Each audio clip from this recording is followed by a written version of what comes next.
So I guess let's just briefly talk about lead gen, like how you're thinking Sure. about social things like that. I will 100% give you my perspective, and then I would love to hear yours on why you think that they're doing it wrong.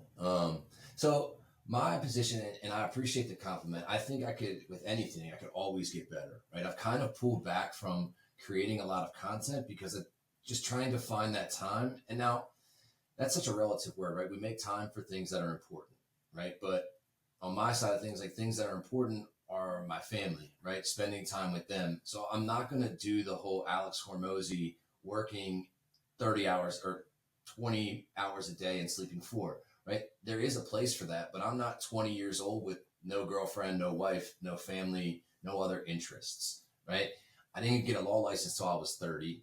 I had zero social media presence, just even friends on a Facebook account until 2020, right? And then I didn't even open a Facebook account until maybe like 2 years into having an Instagram account, right? And I still don't even go on Facebook. So I use like social media as a strategy to meet other attorneys and basically was shopping myself as I can help you and you do nothing and you make money.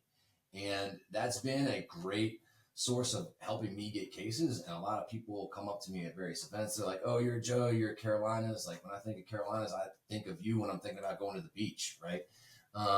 And those are all great things to have. And you should, if you're listening to this, try and get into some sort of space where people think of you in a certain way. I think my socials could be better.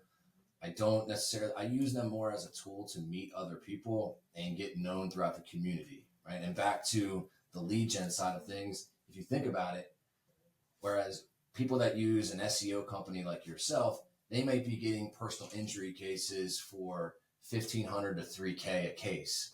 I'm getting personal injury cases for much higher, right? If you're sending me a case that we get settled for $100K, I paid 11 grand for that case, right? But I didn't pay for it up front. And so I'm not, using marketing money on March 5th and not getting that marketing money back until, December 5th, right? Because that 8-month life cycle of a case, sometimes longer, right? But I'm paying a substantially higher premium for the case. And so like kind of the maturation, and a book that I actually need to read is Fireproof. Someone told me about that because I want to move away from only being reliant upon other people to send me work, right? I don't think that'll ever go away, but I need to start bringing in, I've put in things into place where trying to bring in and build up my web presence, and things with Google and that nature to try and bring in my own cases where I can collect the cases at that 1,500 to 3K, sweet spot of where most personal injury firms like to be. So that's kind of my journey as it pertains to lead gen at the moment. Yeah, and I like the example that you gave because I hear that a lot about the trial, the litigators, and hey, we don't pay for marketing, but you do through your split, your referral commission, because you're paying that piece for them to originate versus yourself. But again, the upfront cash flow you don't have that, so there's some advantages there. And yeah, I think you're going about it right. I think the website looks good. I was checking out your rankings. You're already starting to rank in Charlotte. Thanks, That's man. just who I am, wearing that SEO hat before the show. Yeah. Um, I think all of it kind of compounds and works together. The individuals that I see that have, at least who I work with, that have the most issues is like they'll pick one channel and that channel goes down and they were just relying on it, and it could be anything. And it's just like I think the omnipresence is continue to expand and but not diluting too much. There's like that balancing act, right, of becoming good Yeah. and doing the social right. Yeah. So I would say like social media it's strange to me. Like it's I've gotten to a place now with it where like and I've gotten a lot more comfortable in my own skin and I won't say that I'm fake on social media because I do post a lot of real stuff where I go in there and make a funny complaint about something that I find is stupid. But because I'm so reliant on a lot of the relationships I have and trying to manage different people, it prevents me from being 100%, authentic with some things. I'd probably say I'm about 90%, and then I keep 10 to myself, which maybe isn't necessarily a bad thing, because at the end of the day, social media is just a highlight reel. But when you're very reliant, and like I said, I need to buy that book, Fireproof, and I don't even know Mike. It's a great book. I'm not even trying to. It's not even me about like trying to rep that book. Someone just told me, Mike, like, get him a book. Exactly Let's send it. That's exactly what he went through, apparently.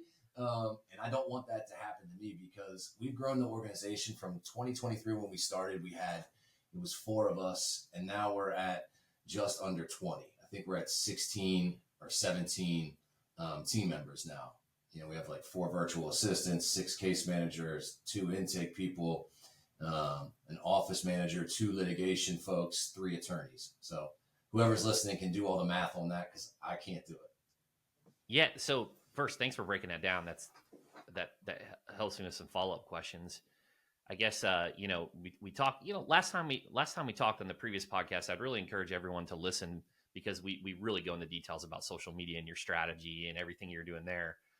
But on this, I guess from that, because you're already originating some cases through referrals, through digital, when, like, how did you think about and approach intake? Because I know at some point you're managing your own DMs and doing that thing, and maybe you do a portion of that still, but how do you think about intake at the firm? Sure. So real brief, if you send me a DM on my Instagram at High Voltage Law, it's only me that responds.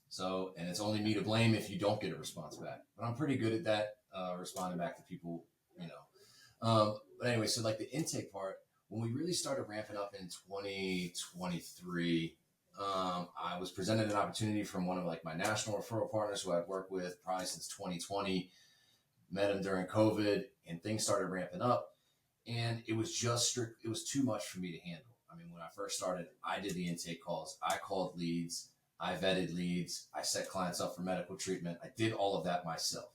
And so if you're young or you're new, like, you do need to do all that. And you should want to know how to do all of that, because then, you can't run your company if you don't.